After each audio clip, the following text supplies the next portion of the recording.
Beyond the gates, spoilers tease that Anita stood in front of the cameras and said it out loud, triple negative breast cancer. No hiding, no whispering behind closed doors anymore. She said it with a steady voice, even though her hands were trembling just a little.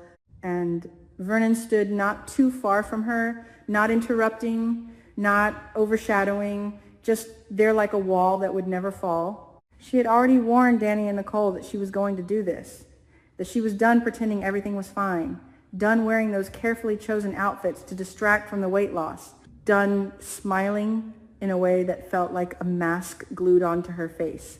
She told him she could not keep this secret any longer because secrets rot inside a person, and she refused to rot quietly. Anita did not go into that interview to ask for pity. She went in sharp, clear, almost defiant. She said she wanted women to listen, to stop postponing appointments, to stop saying maybe next month, maybe when work slows down, maybe when the kids are older. She admitted that she herself almost ignored the signs, almost convinced herself it was nothing. It was Tracy who pushed her, Tracy who looked at her with that serious stare and said, "Do the biopsy, just do it." Anita repeated that part carefully, giving credit where it was due. She said she was lucky. Lucky to have listened. Lucky to have caught it early. Lucky to have doctors who moved fast, who did not waste time. She said if she had delayed even a little longer, the story might have been very different. The word different hung there, heavy, unfinished, like she did not want to describe what different truly meant. The energy in the studio shifted while she spoke. At first, there was that polite sympathy, the kind people wear like a coat. But as Anita continued, as she explained triple negative in simple words, how aggressive it can be, how it does not respond to hormone therapy, how treatment must be immediate and relentless, the room grew still. She was not crying. She was not collapsing. She was fierce. She said cancer would not define her timeline, would not shrink her voice. That was the moment something changed. She was no longer just a patient. She was leading something, maybe without even planning to. At home, every member of the Dupree family was glued to the television. The living room felt smaller than usual, like the walls leaned in to listen. Vernon's jaw was tight, but his eyes were proud. Danny crossed her arms at first, defensive, as if ready to fight anyone who might criticize Anita, but slowly her posture softened. Nicole wiped tears without making a sound. And Naomi sat there too, quieter than everyone else, watching her mother claim her truth in public, while she herself carried a truth she had not yet shared. When Anita said she refused to live in fear, Naomi felt the words strike her chest. Fear. That was what she had been drowning in since discovering the BRCA gene variant in her own body. She had not told everyone. She had rehearsed the confession in her mind 100 times. She imagined the shock on their faces, the questions, the worry.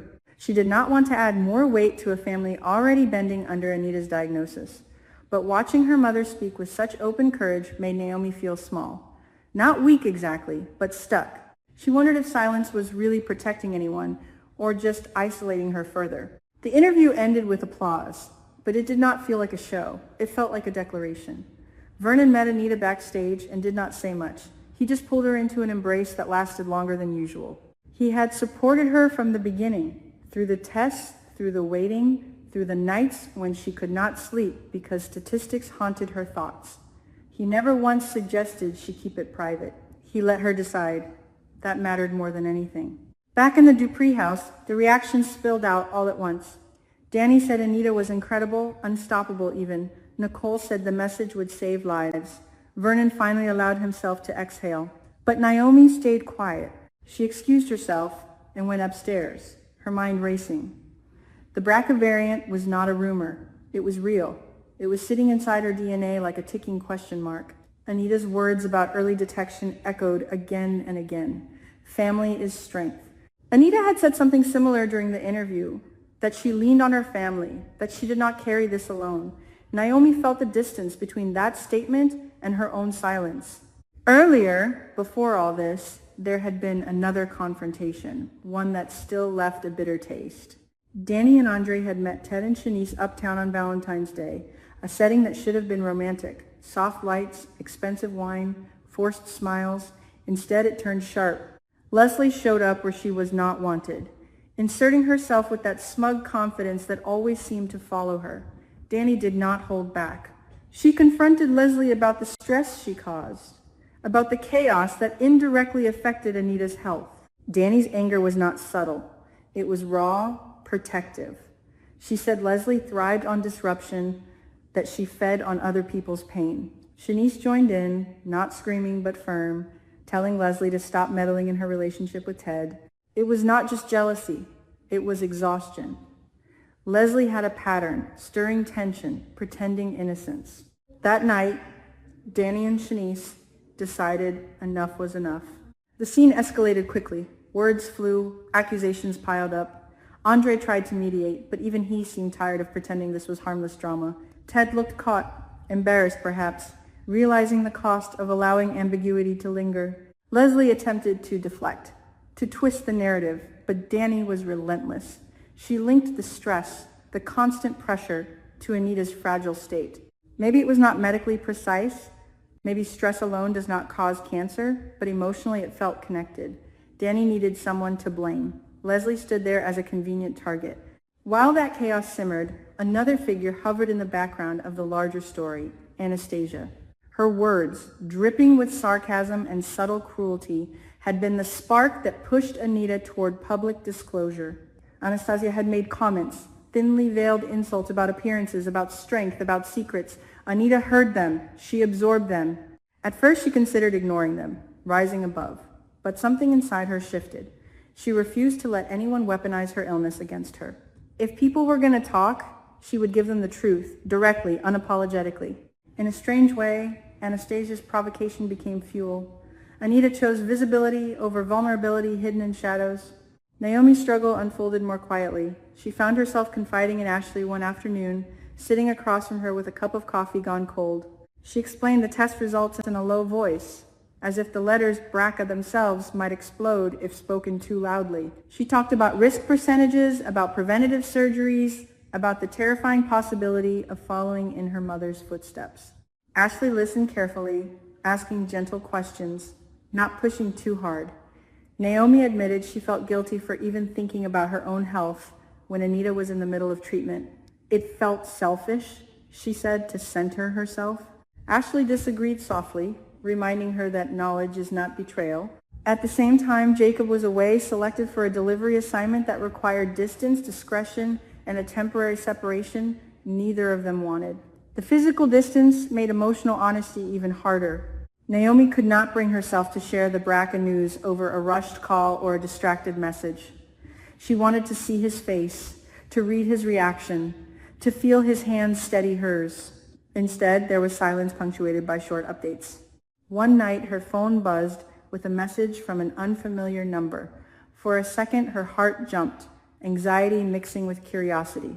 Then she read the words and recognized his tone immediately. A one-time phone, he explained briefly. He missed her. He hoped she was okay.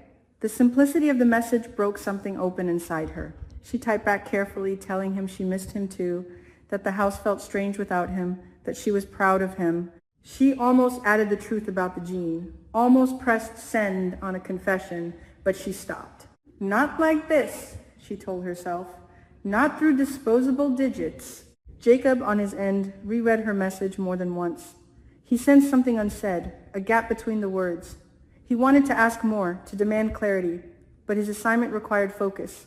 He promised her he would finish quickly, that he would come home and they would make up for lost time. They both clung to that image of reunion like a rope. Downstairs, Anita was still riding the wave of her interview. Messages poured in, from strangers, from friends, from women thanking her for speaking up. It was overwhelming, but also empowering. She sat with Vernon late at night, discussing next steps, perhaps partnering with advocacy groups, perhaps organizing community screenings. She did not want this to be a single moment of bravery that faded. She wanted sustained impact. Vernon listened, occasionally reminding her to rest, to pace herself. Strength, he knew, also meant knowing limits. Naomi watched all of this unfold and felt the pressure building. Anita's public courage made secrecy feel heavier. The family praised transparency, celebrated honesty. Could she continue to hide? She imagined the shock when she finally spoke. She imagined Danny's protective outrage, Nicole's tears, Vernon's steady reassurance. She feared becoming another source of worry. But she also knew that family, as Anita had said, was strength. Maybe the shock would be brief. Maybe the support would be worth the initial pain. The threads of confrontation, illness, love, and distance wove together tightly. Danny still simmered over Leslie's interference. Shanice guarded her relationship fiercely. Anastasia lingered as a reminder that cruelty can unintentionally create resilience.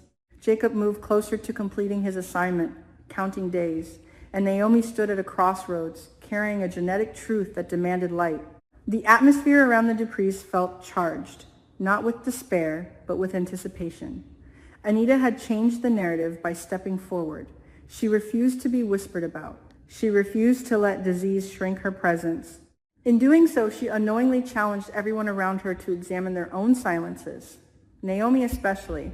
The confession about the BRCA variant hovered at the edge of her lips, ready to fall. It would be a shock, yes. It might reopen wounds. But maybe, just maybe, it would also be the next act of courage this family needed.